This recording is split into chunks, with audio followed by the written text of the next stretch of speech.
Have you ever noticed that squats don't fail all at once after 50, but quietly start feeling wrong? Not painful enough to stop.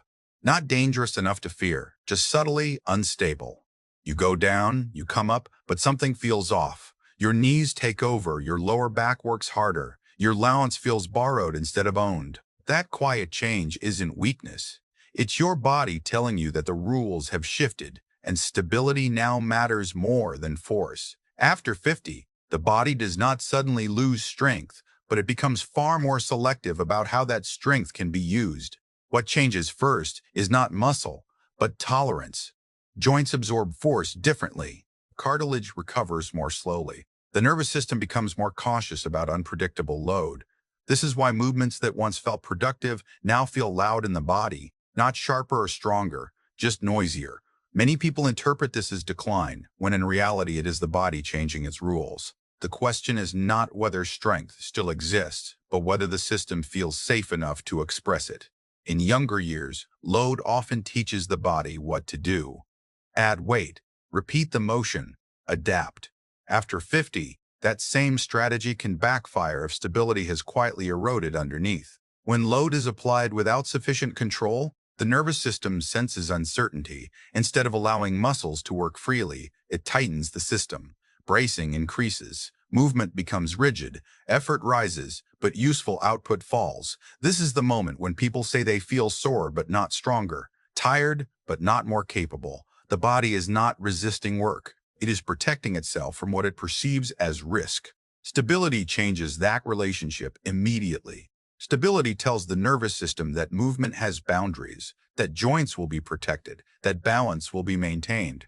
When that signal is present, muscles are allowed to engage earlier and more precisely. Force travels through tissue instead of being absorbed by joints. This is why lighter, slower movements often feel more effective after 50 than heavier ones. Not because the body has become fragile, but because coordination now matters more than compression. The mistake many people make is assuming stability is passive. Standing still, holding positions, avoiding challenge. True stability is active. It lives in how the pelvis controls side-to-side motion, how the hips manage rotation, how the spine stays supported during transitions. Daily life is full of these demands. Stepping off a curb, turning to reach behind you, carrying groceries while walking. These moments are where stability is tested, not under symmetrical load in a straight line. This is why someone can feel strong during exercise but hesitant during ordinary movement. The strength exists, but it is not organized for real life. As stability declines, choices quietly shrink. People stop turning quickly, they take smaller steps, they pause before stairs. None of this feels dramatic, but it accumulates. The body learns to avoid rather than adapt. Load-focused training does little to interrupt this pattern because it does not address the missing layer. Without stability, added strength stays isolated. It does not translate into confidence, and confidence is what governs movement in the real world. Recovery also shifts with age. Heavy load demands longer recovery, not just from muscles, but from joints and the nervous system. Stability-focused work creates less systemic fatigue while still driving adaptation. It allows frequent practice, which is essential for retraining coordination. Strength becomes something you reinforce often rather than something you pay for afterward. Over time, this consistency rebuilds timing, balance responses, and trust in movement. The most overlooked consequence of ignoring stability is not pain, but hesitation. The quiet moment of doubt before stepping forward. The subtle fear during uneven ground. This is where independence begins to erode. Not in weakness itself, but in uncertainty. Stability restores certainty. It gives the body permission to move without bracing, without delay, without second-guessing. After 50, prioritizing stability is not a retreat from strength. It is the prerequisite for using it. Load still has a place, but only when the system knows how to control it. The unresolved question is not whether stability matters, but where it is missing first and why so many people train hard yet still feel unsure when it matters most. This content is for educational purposes only and is not medical advice. Always consult a qualified healthcare professional before starting or changing an exercise routine. The glutes are often described as power muscles, the engines that drive standing, lifting, and climbing, but that description skips their most important role after 50. Before they create movement, the glutes create order. They are stabilizers first, movers second. Their primary job is not to push the body forward, but to organize the pelvis, steady the hips, and keep the spine supported while movement happens around them. When this stabilizing role weakens, the body does not stop moving. It simply reroutes effort through less suitable structures. And that is where discomfort, imbalance, and hesitation begin. Every step you take is a brief balancing act on one leg. In that instant, the glute muscles on the standing side are responsible for preventing the pelvis from dropping, the knee from collapsing inward, and the spine from tilting off-center. This happens quietly and automatically when the system is working well. You do not feel it as effort, you feel it as ease. But when glute stabilization fades, even slightly, the body senses uncertainty. The brain responds by tightening surrounding muscles, shortening stride length, and reducing speed. Movement continues, but it becomes guarded. This is why many people over 50 still feel capable of basic tasks, yet notice subtle changes. Walking feels less fluid. Standing on one leg feels unstable. Turning requires more thought. These are not signs that the glutes are weak in the traditional sense. They are signs that the glutes are no longer being trusted as stabilizers. Strength may still be present, but it is not being accessed at the right moment in the movement sequence. When the glutes lose their stabilizing role, other muscles attempt to compensate. The lower back tightens to create a sense of control. The quadriceps work harder to manage alignment. The calves overactivate to maintain balance. This redistribution increases fatigue and joint stress without improving stability. People often describe feeling tense rather than strong, tired rather than capable. The body is working harder to feel safe, not to move well. Traditional strength exercises often reinforce this imbalance. Movements that emphasize pushing, lifting, or straight-line force production allow the glutes to participate late in the sequence after stability has already been compromised. The nervous system learns that glutes are optional contributors rather than essential organizers. Over time, this reinforces the pattern where glutes act as movers only when momentum is already present, instead of as stabilizers that prepare the body for movement. In daily life, the stabilizing role of the glutes matters far more than raw power. Stepping sideways, catching yourself after a slip, reaching while standing, carrying something uneven. These actions depend on glutes that can hold the pelvis steady while the rest of the body adjusts. When that capacity is missing, confidence erodes. People begin to avoid situations that require quick adjustments. They choose flatter routes. They move more slowly in public spaces. None of this feels dramatic, but it reshapes behavior over time. Reactivating the glutes as stabilizers changes this pattern from the inside out. When the glutes fire early, before movement begins, the nervous system relaxes its protective tension. Balance responses improve. Joints experience less shear and compression. The body no longer needs to brace excessively because it trusts its foundation. This is why exercises that emphasize control, alignment, and single-leg stability often feel transformative even when they appear simple. There is also an emotional dimension to this shift. Stability restores trust. When the body feels supported, the mind stops scanning for danger. Movement becomes less cautious and more natural. People report feeling taller, steadier, more willing to move freely. This is not because they suddenly became stronger, but because their glutes resumed their original role as guardians of balance. Understanding the glutes as stabilizers first reframes how progress is measured. Success is not how much weight can be lifted, but how secure movement feels. It is the absence of hesitation, the smoothness of transitions, the quiet confidence of standing, turning, and walking without constant correction. When this foundation is rebuilt, strength is somewhere safe to express itself, and movement regains its sense of reliability. Depth is often treated as the marker of progress. Lower squat, deeper bend, bigger range. But after 50, depth is rarely the limiting factor in how the body moves through life. Control is. Specifically, control when weight shifts onto one leg and when the body moves sideways or rotates. This is where stability is most often lost. and where confidence quietly begins to fade. Single leg and lateral control matter more than how deep a movement looks because real life is rarely symmetrical or vertical. Every step you take places your entire body weight on one leg for a brief moment. During that moment, the body must manage balance, alignment, and force transfer without hesitation. The pelvis must stay level. The knee must track smoothly. The foot must adapt to the ground. This happens hundreds, even thousands of times a day, yet most exercise routines barely train it. When strength is built only in two-legged straight-down positions, the nervous system never learns to trust the body when support is reduced.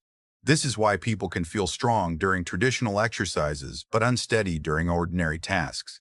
Stepping off a curb feels uncertain. Standing to put on pants requires holding on to something. Turning quickly creates a brief sense of wobble. These moments are not failures of strength. They are failures of single-leg control. The muscles may be capable, but the coordination between them has not been rehearsed under realistic conditions. Lateral movement adds another layer. Side-to-side control is essential for avoiding falls, yet it is one of the first capacities to decline with age. Walking forward does little to challenge it. Squatting straight down does even less. But life constantly asks for lateral adjustments. A foot slips slightly. A pet crosses your path. You shift weight to reach for something. Without trained lateral control, the body responds by stiffening, shortening movements, and slowing reaction time. Depth-focused training can actually hide these weaknesses. When both feet are planted and movement is predictable, the body compensates easily. The stronger side does more work. The spine braces to create artificial stability. The joints absorb stress that muscles should manage. Everything looks controlled until the environment changes. That is why depth alone does not translate to safer movement. It builds capacity in a narrow context while leaving the most vulnerable situations untrained. Single leg and lateral work expose imbalances immediately, not to punish the body, but to inform it. They reveal which side hesitates, where control is lost first, how balance responses are delayed. This feedback is essential for adaptation. The nervous system learns through challenge, but only when the challenge is specific and manageable. When stability is trained one leg at a time and across directions, the brain updates its map of the body and movement becomes more reliable. After 50, the goal is not to move deeper, but to move with less compensation. That means training the body to control load when support is reduced, not just when it is shared. It means teaching the hips to stabilize before the knees bend, and the core to organize before the body shifts. These skills do not require extreme ranges. They require attention, patience, and repetition. There is also a psychological shift that happens when single leg and lateral control improve. Fear diminishes. Movement choices expand. People stop scanning the environment for threats and start moving more naturally. Confidence returns not because strength increased dramatically, but because uncertainty decreased. The body knows how to respond when something unexpected happens. Depth has its place, but it is not the foundation. Control is especially control when things are uneven, off-center, or changing. When that capacity is rebuilt, movement stops feeling fragile. The body no longer relies on stiffness or caution to feel safe. It trusts its ability to adapt, and that trust is what allows strength, whatever its level, to be used fully and without hesitation. After 50, progress is no longer driven by how much force you can tolerate, but by how clearly your body can communicate with itself. Compression was once the primary signal for adaptation. Heavier load, deeper range, stronger stimulus. But as joints age and nervous systems become more protective, compression begins to create noise instead of clarity. The body tightens, muscles compete instead of cooperate, and movement becomes effortful without becoming more effective. What the system needs now is not more pressure, but better communication and movement is the ongoing conversation between the brain, muscles, joints, and balance system. It is how the body decides when to contract, when to relax, and how to distribute force efficiently. When communication is clear, even modest effort produces stability and control. When communication is poor, no amount of load feels sufficient.